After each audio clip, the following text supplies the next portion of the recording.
In the name of God, the Father, the Son, and the Holy Spirit. Amen. Please be seated.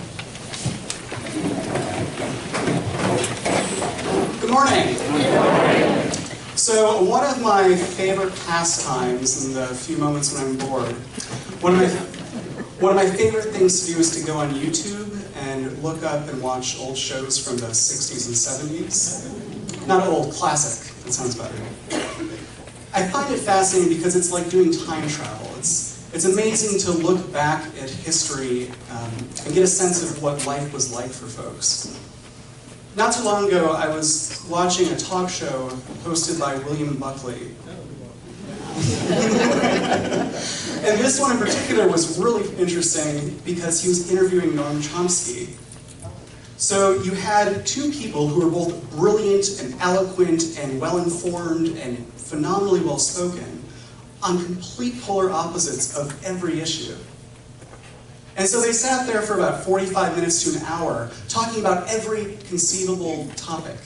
Talking about tax policies and domestic issues, international trade, international engagement.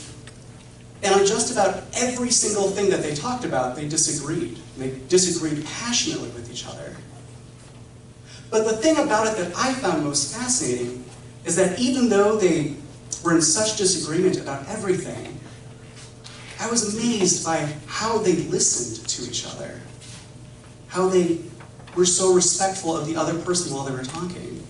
There were even moments in this debate when one of them would get excited and kind of interject and jump in, and then apologize. Oh, I'm sorry for interrupting you, please continue. You never see that now. I never see that now. That's why I don't watch talk shows anymore. I mean, political talk shows, at least the ones that I've seen, it's almost the exact opposite. I've never seen it, at least not recently, I haven't seen it be about the issue, about the point. I haven't seen it not in terms of one side against another, but what is the truth here? How do we work through this to discover what's real and what's not? That's why I think the gospel for today is so fitting and is absolutely perfect for the times that we're in. At this point in the Gospel of Mark, Jesus has been peppered with questions from all these religious authorities. The Sadducees, the Pharisees, the Herodians. They've all been coming to him and asking him these point-blank questions, trying to trip him up in his words. Well, what do you say about sin and redemption? What do you say about taxes? What do you say about divorce? And in that wonderful way that Jesus does, he perfectly responds to each one. And then this scribe comes up to him and asks, which is the greatest commandment? And Jesus responds, Hear, O Israel, the Lord our God, the Lord is one. You shall love the Lord your God with all your heart, with all your soul, and with all your mind, and with all your strength.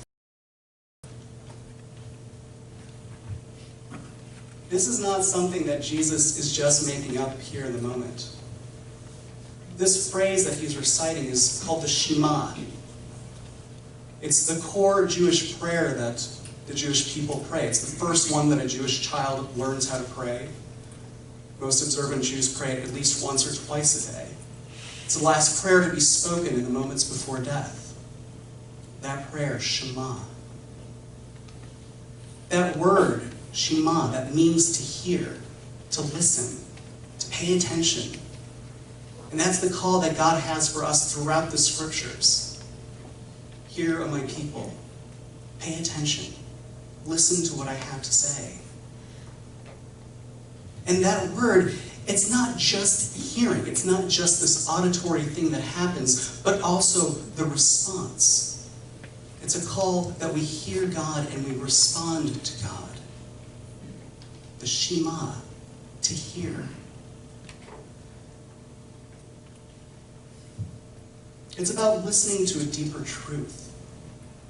It's about finding that deeper point. And when Jesus responds to the scribe, and he recites the Shema, the scribe agrees with him. The scribe is there as part of this group that's verbally attacking and questioning him. And he agrees with them. In that moment, it's not about one group versus another. It's not about the scribes and Pharisees versus Jesus. It's about what is real, what is true, where is God? How do we best find and follow God with all our hearts, with all our strength, with all of our minds? That is the beautiful thing that happens in this gospel. Throughout the course of our lives, we adopt identities that mean so much to us, but mean so little to God. It doesn't matter if we're conservative or liberal, if you're American, Mexican, male or female. It doesn't matter. What matters is, in the eyes of God, is Shema, that we listen and respond to God's call.